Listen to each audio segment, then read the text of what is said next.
আপনি আব্বার কবরের পাশে কি করেন এগুলা?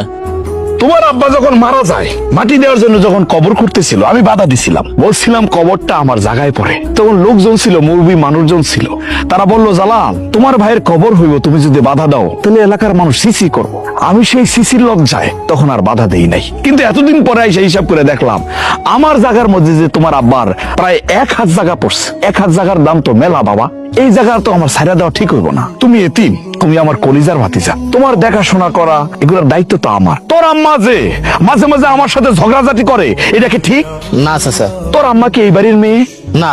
তাইলে এই জমি জমা নিয়ে কেন নাক গলায়? নাক গলাবি তুই? কি ঠিক কইছি না আমি? হ্যাঁ চাচা, আমার আব্বা যখন অসুস্থ ছিল চিকিৎসার টাকার জন্য এই জমি বিক্রি করতে চাইছিল, আপনি বাধা দিছিলেন। ওয়ারিশের ভাগ না দিয়ে জমি বিক্রি করা যাবে না। এখন আমি আমার আম্মারে কি বুঝামু কোন? প্রতিবাদী হয়ে উঠছস না?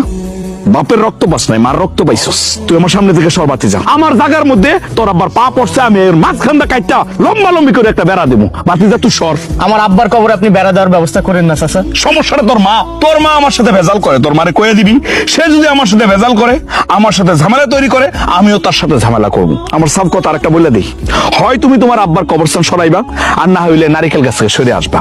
যতবারই নারিকেল পারবো একজোড়া নারিকেল তোমার ঘরে পৌঁছাই দিব। আমগুর কোনো নারকেল লাগবো না চাচা। আরে তুই রাগ করস কেন? তুই না চাইলেও তুই আমার ভাতিজা, আমার কলিজার টুকরা। আমি নারিকেল পারমু, তোর ঘরে এমনি পৌঁছাই দিমু। বাগিসি বাড়িকে ভুলে গেছস? একটা সব কাপড় কিন্তু মাটিতে ফালাই দিব। ওরে বাবা রে বাবা, টকিং ননসেন্স! তাও আবার আমার সম্পর্কে? আপনার এত বড় সাহস কেমনে হইছে আমার জামা কাপড় আপনি ফালাই দিবেন? আপনি কি ভুলে গেছেন আমি কোন বাড়ির মাইয়া? একটা অমানুষের লগে থাকতে থাকতে নিজে একটা অমানুষ হইছস। তুমি একটা বিধবা মহিলা, আমার পোলা ডাকতে এতিম, আমাকে ঠকা খাইতে তোকে লজ্জা লাগে না? তোকে তো ভাগ করে দিছে। এরপরে আমার সীমানে কি লাগে কাপড় চোপড় শুকাত দেস তোরা? কাগজ কলম জীবনে হাতে ধরে দেখছেন? মানুষ তো মুরিব্বির কাছ থেকেও কিছু শিখে। আপনার তো এই আক্কেলটাও হইল না। ভাবি, জুলুম করিও না। জুলুমকারীরে আল্লাহ সহ্য করে না, আল্লাহ নিজের হাতে শাস্তি দেয়। এটা আমার কথা না, ইমাম সাহেব, স্বয়ং ইমাম সাহেব বলছেন তুমি কিন্তু জুলুম করতেছো আমার উপরে, বুঝছো? আর এই যে সীমানার কথা বলতেছো উঠানের, এই উঠানে তো তোমাকে কোনো জায়গাই নাই। তাহলে কার জায়গায় পড়ছে? কথা তো বলবো দলিলে, আমার মুখের কথা তো আর বিশ্বাস হইব না।